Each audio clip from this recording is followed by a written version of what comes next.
All right, so I had a chance to go back through the tape and look at it. I thought we did some, excuse me, some good things on really both sides of the ball. I thought defensively we started off very well and had pressure on the quarterback. We held the running back intact, and I thought it was just a good, sound way to start the game. Offensively, we had some opportunities early that we were off just by a tick, but we were able to kind of regather it and put it together. And then I thought the way we finished the game, I thought was strong offensively with just the run game and forcing kind of the will of our guys on them. And I thought that worked out well for us. So much gets lost in the 4-minute, 2-minute situations that you're put in this league with all the parity and how games are won or lost in regards with those couple of situations. And I'm proud of our guys for being able to bear down and take care of business when they need to, and to actually win games, which inevitably ends up being the most important thing. I mean, every week you just see these things happening that where teams lose games that they're favored to win, and that you can't slight that a bit, and the mental preparation that goes into each one of these. My hat goes off to the guys for bearing down on it and staying true to it. And then I thought some of the coaching jobs that have been done have shown up. I mean, Andy Heck, the things that he's done with that offensive line with the different injuries or the opt-outs and those things. So putting together a good solid group, I think needs to be mentioned. With all these young guys that Brett's brought in, tremendous players, but still without an off season, having to get these guys ready to play. My hat goes off to the coaches that are dealing with that, and for the effort that the player and the coaches put in to making sure that we can play at a high level. It's hard to come into a team that's kind of an established team, one coming off a Super Bowl win, all these things. Now you're asked to make a team. In some cases, guys that either weren't drafted very high or weren't drafted at all, and asked to give it their all and not count the numbers in the line and make sure that you just bust your tail and good things will happen. And in some cases that's happened for some of these young guys. And the coaches have kind of been the ones that steering these guys in the right direction and keeping their hopes up. And here we are. We've got a handful of these guys that are playing for us and doing a nice job. Anyways, that's all I've got for you. So I don't have anything on injuries yet. Other than what we had before. The guys are just kind of trickling in now. So we'll have more for you a little bit later. Anyways, with that, time's yours. Let's go first to Adam Teicher. Go ahead, Adam. Hey, Andy, a couple things. Why was Demarcus Robinson back for that punt? Would it have something to do with Hardman taking that hit a few plays earlier? And also, did they enforce that? Was the safety the right call there as opposed to a touchback? And Brad, I'll have one other thing real quick. Yeah, I thought it was. I thought it was the right call. So, right. And then, yes, he was there because of McCall was kind of regathering it there. So, okay. All right. And I know you don't know a whole lot about injuries, but just curious, you feel like Edwards-Helaire is a candidate for IR as opposed to keeping him on the roster, or how do you? Yeah, I haven't even got that far yet. Yeah. He's still going through evaluations right now. So we'll know more here later in the day here. So let's go next to Sam McDowell. Go ahead, Sam. Hey, Andy. One of those guys that you're probably talking about with the drafted pretty low, L'Jarius Sneed. I'm wondering if there was a point, whether it was during training camp or whether you were analyzing him at the combine or whatever, where you thought that he could contribute at a position that is often pretty difficult for rookies to contribute in their first year. Yeah, so both are, yeah, he is one of the ones I was talking about. I mean, both his position coaches, and then Spags and Brett were real high on him. And so we kind of did the waiting game. Brett did what he does. I mean, he's got a real knack for knowing where and when guys are potentially going to be picked. And so we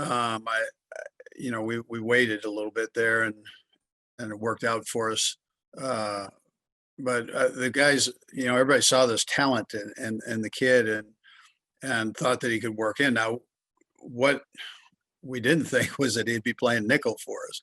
So that's a tough spot. That's way different than the corner spot. So when he came back of the injury part of it, we moved him back into inside position, and there's a whole lot of learning going on there.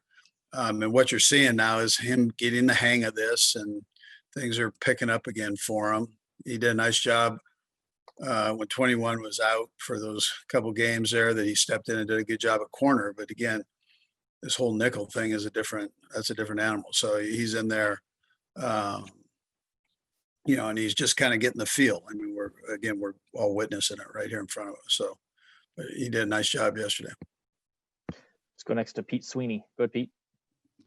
Hey, Coach, I know there's no update on Clyde, and Bell's coming off a really good game. A week ago, you said you had wished you had him a little bit earlier. If Clyde does need to miss a little bit of time here, do you think there's enough to handle the load, and he's been here long enough to handle what would be a full load along with, I guess, Darren Williams kind of spelling? Yeah, well, you got a few guys in there. So, I mean, it's I think we're okay at that spot. And Le'Veon, I felt like the last couple of weeks he's well, let me preface it with this. He's very smart. So this has nothing to do with that part. He's really intelligent and he loves playing. So that's the positive part. And that's why he's been able to pick it up so fast. But just where you kind of know your guys, and then the blocking schemes, you got to learn those, and you have to have enough reps on them to get that feel that these guys have. And so that's where I wished I had him just a little bit earlier, but we're good. I mean, he's in a good place. He can see it and feel it now. And so we'll be okay there if Clyde, can't go. And if Clyde can, then we've got, we've still got him in there rotating, and that's been beneficial. So. Go next to Aaron Ladd. Go ahead, Aaron. Coach, I know you're not on social media, but the guys have been having a lot of fun changing each other's profile pictures, and I think your quarterback actually got you today. I asked that not to embarrass you, but just to say that camaraderie is important to a football team. What have you seen from the squad this year in a different year, COVID-wise, and then also pressure-wise with being a defending champ? Oh, these guys like each other. I mean, they were around each other so much, but they like each other. And, I told Patrick, thanks for letting me feel young for one more day. I mean, that was great. So I had hair and the whole deal. Actually, veins in the arm. I mean, that's not bad. So I mean, you feel good, and the fact that they feel comfortable doing that, I think, is important. The more you like the people you're around, I think, the better the atmosphere, and the more you want to come to work and get yourself better. So I appreciate all that they do. Let's go next to Herbie Teope. Go ahead, Herbie. Hey, Coach. Good afternoon. All right, Herbie. Specific to the offensive line, Mitchell Schwartz, how is he doing in his recovery process? And Brad, I'll have a follow-up. Yeah, he's actually feeling a little bit better. Not all the way back, but he is feeling a little bit better. And we'll just see. I mean, we'll take it. He's a great communicator. So we know he wants to play, but we just want to make sure, that he's okay, and I kind of leave that up to the docs and Rick on that. And then obviously Mitch. So. And Coach, taking all that into consideration and understanding that the regular season ends in 2 more weeks, how optimistic are you that he will be available for the postseason? I don't know that. Herbie, we're just kind of taking it day by day, week by week. And, literally. And so we're just seeing how he does here. Hopefully it calms down by then or whenever, and he can get himself back out there. I mean, that's what we'd like, but we'll see how all that goes. Let's go next to Sarin Petro. Go ahead, Sarin. Coach, you're the first team. I thought this was kind of unique. I didn't realize this. You're the first team to win 6 games in a row by 1 score. That's never happened in the NFL, right? Like, Right.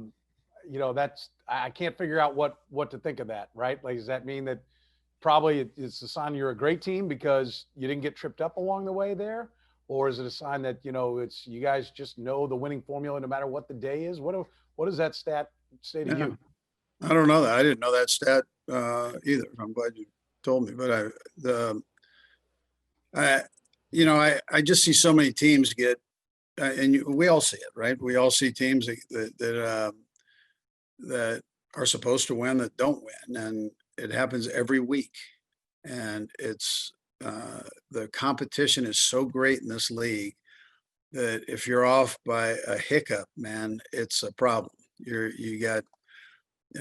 gonna lose. And so our guys have battled through that, and that's I'm very proud of that of the guys for having that mental toughness to do that. Now we're not done, so I'm saying this. I'm talking up to this point. I appreciate that grit and that mental toughness that they've had to work through this. We've got time for a couple more guys. We'll go Matt and then Steve. Go ahead, Matt. Hey, Coach, you talked a little bit about the offensive line, but yeah, I am curious, just kind of what your overall views were after watching the film, and specifically with Wiz stepping in there and Wiley moving out the right tackle, what you thought about those guys. Yeah, you know what? I thought Matt, I think they did a pretty nice job. For the most part, I talked to both of them after the game, and I mean, they tell you there are a couple they'd like to have back. Yeah, absolutely. But I mean, for asking them to do what they did, and Wiz coming off an injury, so it's really his first time in pads when you think about it. I mean, since game 1 or week 1, and for him to step in and do a respectable job, I thought was good. And then Wiley too. I mean, that's not easy when you're out on that edge. That's a little different deal out there. So, but I thought he handled it well. And like I said, there are a couple of snaps they'd like that back, but I think overall they did a pretty good job. And when they had to bear down that fourth quarter, they did that. So, worked out okay. We'll go last to Steve Walls. Go ahead, Steve. Hey, Andy. Sticking with the offensive line, I'd like to know your thoughts on Eric Fisher. It seems on the TV broadcast there was a little frustration between Patrick and Eric after the sacks, but did you see anything there? And after watching film, what do you think of his performance? Yeah, so Fish, he missed a couple practices this week, so he kind of pushed himself through with his back, and his hamstring tightened up. I mean, he had these things happening during the game. He doesn't say anything. He just kind of rolls with it, and then after the game, you find this out. So I think those things were affecting him a little bit. He had a good a couple of good pass rushers on him, and they got him a couple times. But and so Pat's gonna listen. He lets you know. His is encouragement and butt chewing all at one. So. And linemen are used to that. They can take it. They're wearing big boy pants, so they can handle it. And so that's all part of the leadership part of it. And Fish is good about it. He just kept bearing down. He doesn't complain. He just keeps rolling. That's what he does. And so very dependable that way on being there. So. Coach, we appreciate the time. Thanks for joining us. All right. Thank you, guys. Appreciate it.